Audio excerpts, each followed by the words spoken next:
Сәлем достар! Бүгін мен химияда тағы да маңызды болып табылатын ерігіштік кестені түсіндірмекшімін. Ал ендеше кеттік. Негізі ерігіштік кестені қалай түсінеміз? Ол деген біздің өмірімізде көптеген еритін заттар бар.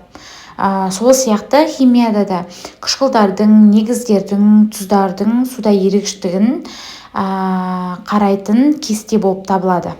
Енді қарастырайық. Мына жерде үстіңгі жақ бетінде орналасқан бізде, осы жерде топ тұр ғой, мінекей екеуінің үстіңгі жақ бетінде орналасқандар бізде катиондар және астыңғы жақ бетінде орналасқандар аниондар деп екіге бөлінеді. Соның ең үстіңгі жағында катиондар, яғни оң зарядталған металдар орналасқан. Бұл қатарда тек қана металдар орналасқан болып табылады.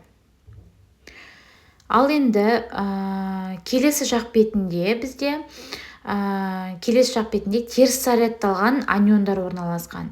Олар дегеніміз бізде гидроксид және қышқыл қалдықтарының аниондары, яғни теріс зарядталған иондар болып табылады.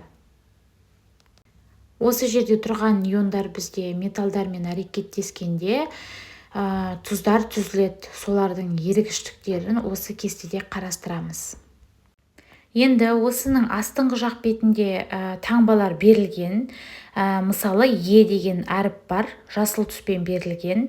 Ол дегеніміз бізде ериді дегенді білдіреді. Мына жердегі жасыл түспен көрсетілген белгілер. Ал екінші бізде АЕ деген қызыл түспен берілген таңбалар бар, мына жерде көрсетілген. Олар бізде аз ериді дегенді білдіреді.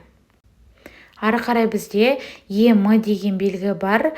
Ол бізде қызғылт сары түсті болып келеді. Ол бізде мүлдем ерімейді дегенді білдіреді.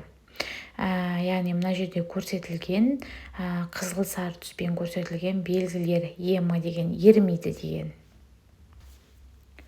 Ерімейді дегенді білдіреді. Яғни ол бізде тұнбаға түседі дегенді білдіреді. Тұнбаға түсу белгісін біз осы бағдаршамды төмен қарай көрсеткен белгі бізде тұнба белгісі болып табылады, яғни тұздардың тұнбаға түсуі. Енді мына жерде біз ериді, ерімейді, аз ериді деген белгілерді қарастырдық. Осы жерде тағы да бізде сызықпен көрсетілген көк түсті белгі тұр. Ол дегеніміз не деп ойлайтын шығарсыздар? Ол белгі суда ыдырамайды, мүлдем болмайды дегенді бізде білдіреді. Мына жерде көрсетілген белгілер. Енді осыған байланысты мысал келтірейік. Мысалы, литий гидроксидін келтірейік. Литийді аламыз, мысалы мына жерде. Оның астыңғы жақ бетінен гидроксид ионын аламыз. Сол кездегі қиылысқан сызықта Е деген әріп бізде жасыл түспен ериді дегенді көрсетіп тұр. Бұл дегеніміз бізде литий гидроксиді жақсы ериді дегенді көрсетеді. Енді келесі натрий мен хлоридті қосып алайық. Натрий хлоридін, яғни натрийдің былай әкеліп, хлоридін былай әкелгенде қиылысқандағы бізде белгі Е әріпі. Ол да бізде натрий хлориді еритін болып табылады. Енді ары қарай біз аргентум хлоридін мысал ретінде алып қарастырайық.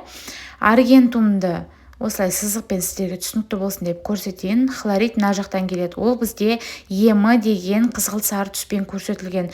Енді астынан қарай ЕМ деген бізде ерімейді дегенді көрсетеді. Яғни ол бізде тұнбаға түседі. Тұнбаға түсе білесіздер, жаңа мен сіздерге көрсеткендей белгімен көрсетіледі. Сіздерге осы ерігіштік кестесі туралы түсірген видеом пайдалы әрі түсінікті болды деп ойлаймын. Ұнаса лайк басып тіркеле кетіңіз. Келесі қандай тақырыпта видео түсірейін, комментарийға жаза кетіңіздер. Сіздердің комментарийлеріңіздің барлығын оқып отырамын.